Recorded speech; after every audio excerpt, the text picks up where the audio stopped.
আপনি নবী জীবনের নবী আসরের আপন আপনি নবী জান্নাতের মওলা আপনি নবী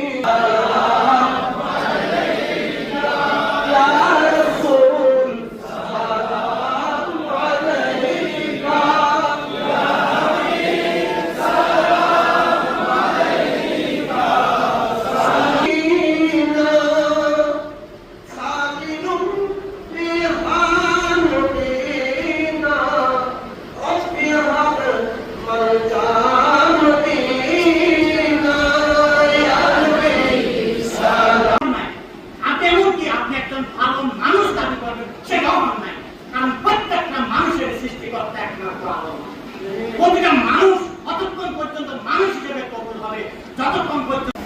যে ইমামে আকবর ইমাম হোসেন রাদিয়াল্লাহু তাআলা আলাইহিস সালাম